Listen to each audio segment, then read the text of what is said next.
Olá, saudações a todos os alunos. Nessa aula de hoje nós iremos falar sobre reprodução sexuada e assexuada. Desde os primórdios, desde os pensadores antigos, eles imaginavam que o novo ser, o embrião formado dentro do útero materno, era um produto de uma mistura. Aristóteles, um pensador grego, um filósofo grego antigo, acreditava que o embrião era formado a partir de secreção, da mulher e secreção do homem. O sangue menstrual da mulher com esperma humano, esperma do homem, na verdade. Outros disseram que o embrião era pré-formado, ele estava dentro de um espermatozoide já pré-formado, com todas, como fosse um homem minúsculo. Aí nós vimos que isso só foi ser mais conhecido a partir dos estudos de Mendel.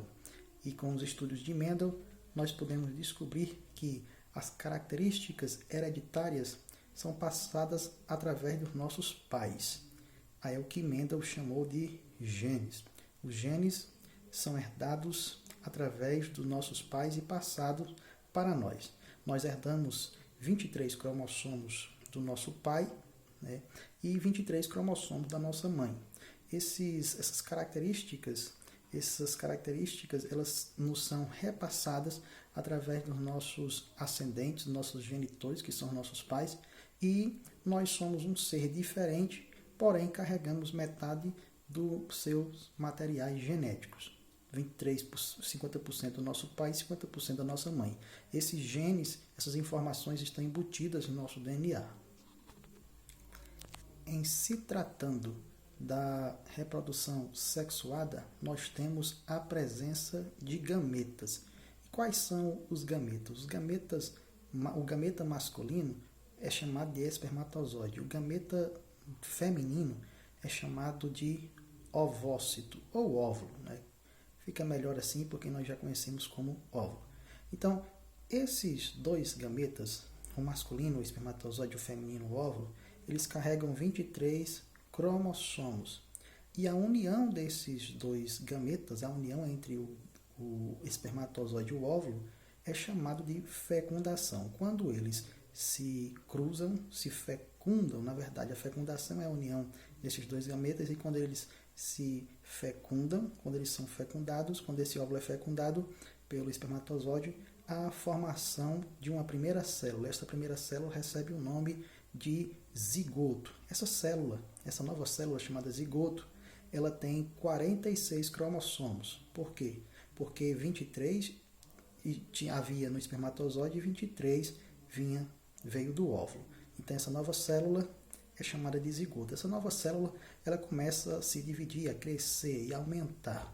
Não é apenas mais, passado alguns dias, alguns meses, algumas semanas, essa única célula não é mais apenas uma única célula, mas sim uma união, de várias células reunidas que estão ali em processo de desenvolvimento. Então ela vai começar a crescer, se dividir, se multiplicar e vai começar a se diferenciar em tecidos. Os tecidos vão se organizar em órgãos e assim sucessivamente formar os sistemas. Depois de 9 meses, nasce a criança, já desenvolvida. É importante que as nossas células elas se dividam, e nossas células elas continuam se dividindo o tempo todo, porque células morrem e novas células precisam ser geradas, precisam nascer para repor essas células que estão morrendo. Quando se leva um corte, um ferimento, novas células precisam ser fabricadas para repor aquele ferimento. Então, constantemente, as nossas células estão em estado de crescimento, estão se reproduzindo e produzindo novas células. Quando é que isso para? Chega um momento que para, quando você morre. Mas, enquanto você estiver vivendo, as nossas células estarão se reproduzindo para repor aquelas células que estão morrendo e para reconstruir os tecidos que estão também se degenerando. Há dois tipos de fecundação. Existe a fecundação interna e a fecundação externa. A fecundação interna, ela ocorre dentro do útero, do órgão reprodutor sexual feminino. Então, os mamíferos, eles têm a reprodução interna, né, alimentado pela placenta. O embrião, né, humano é alimentado pela placenta. E ali ele vai sobreviver até o momento em que ele vem à tona, vem à luz. E na fecundação externa também, né, ocorre a presença de gametas, masculino e feminino, espermatozoide e óvulo, mas essa fecundação externa ela é fora do ambiente, né? Não ocorre dentro do órgão reprodutor sexual feminino, ela ocorre fora. Por exemplo, os sapos têm uma reprodução externa. O sapo ele copula, ao copular a sapo, ele estimula o sapo fêmea a liberar os seus óvulos, ela libera os óvulos na água e enquanto ela está ovulando os óvulos na água, o sapo macho despeja. Então, na reprodução interna, ela ocorre o desenvolvimento do novo ser do embrião, ele ocorre dentro do útero, né, do órgão reprodutor feminino, e na reprodução externa ocorre fora, né? Por exemplo, no ambiente aquático, no caso do sapo. Mas também os insetos também têm reprodução externa. E falando sobre desenvolvimento do novo ser, do embrião, existem animais que são ovíparos. Quais são os animais que são ovíparos? Aqueles que colocam o ovo.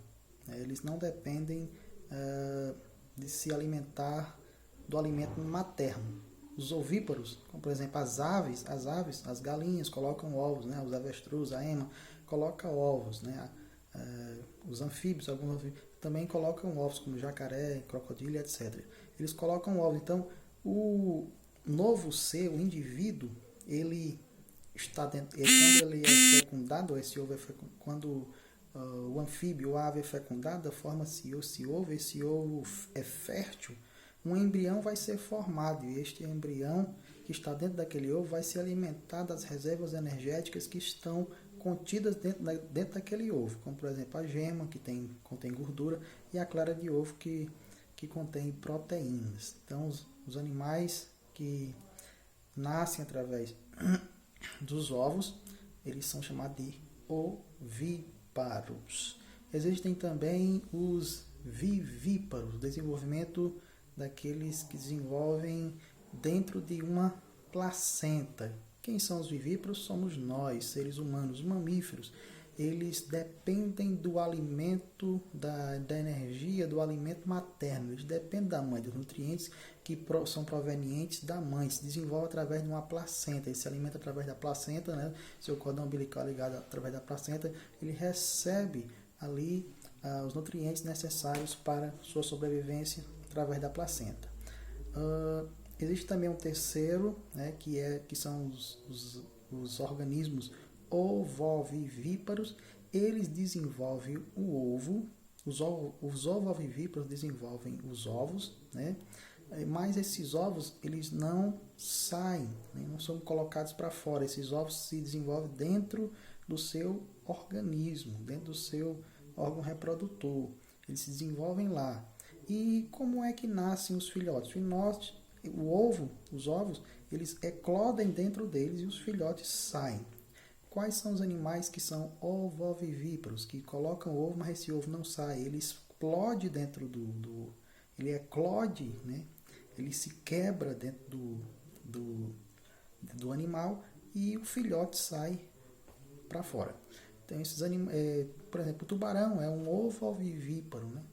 E falando aqui sobre os tipos agora de reprodução assexuada, nós temos que na reprodução sexuada, primeiro que entender que na reprodução sexuada não existe a produção de gametas, o envolvimento de gametas. Eu falei para vocês, na reprodução sexuada nós temos dois tipos de gameta, o gameta sexual masculino e o feminino, o espermatozoide e o óvulo. Na assexuada, que quer dizer não existe sexo aí, não existe macho, não existe fêmea, não existe produção, envolvimento, fecundação, não existe fertilização, não existe presença de gametas, né? Por não existir a presença de gametas, esses novos indivíduos que forem nascendo, eles vão nascendo sem ter aquela variabilidade genética, aquela diferença. Eles são organismos clones, né? Vai nascer como o seu genitor, né? Vai nascer, por exemplo, existem alguns tipos de reprodução assexuada. Eu poderia dizer aqui o brotamento. Brotamento é um tipo de reprodução assexuada. Em quais organismos acontece isso? Em alguns quinidários, nas esponjas, né? Nos poríferos, que são as esponjas, acontecem esse tipo de brotamento. As células elas começam a se dividir e começam a gerar brotos. Esses brotos, né, eles vão se aglomerando e começam a cair, né? Esses novos brotos que vão saindo da hidra e da esponja, vão gerando novos indivíduos. Esses novos indivíduos vão se parecer assim como os seus genitores, né? Ou seja, uma desvantagem na reprodução assexuada é que não existe variabilidade genética. Por exemplo, se uma doença afetar uma população que tenha desenvolvimento assexuado, né, essa população pode ser dizimada. Já na reprodução dos seres que se reproduzem sexuadamente, existe uma variabilidade genética. Por quê? Porque eu recebo 23 cromossomos do meu pai e 23 cromossomos da minha mãe. E existem genes no meu organismo que podem ser fortes, né? Que podem se sobressair, que podem sofrer mutações. Essas mutações podem ser benéficas e esse gene pode ser selecionado e passado para a minha geração, que acabou suportando um tipo de doença, acabou conseguindo ter alguma vantagem. Essa vantagem pode ser selecionada e passada para futuras gerações. Na reprodução sexual também existe a restauração por fragmentos, como por exemplo a estrela do mar, a estrela marinha. Se por acaso ela, por alguma ação externa, ela vai de encontro à água e se quebra, ela consegue se regenerar, se restaurar, e aquele pedaço que foi quebrado vai nascer um novo ser, um novo indivíduo, porque tem a capacidade de se regenerar, ou seja, vai ser igual à estrela do mar que foi quebrada. Então, pessoal, fica aqui essa aula. Agora vamos aos exercícios.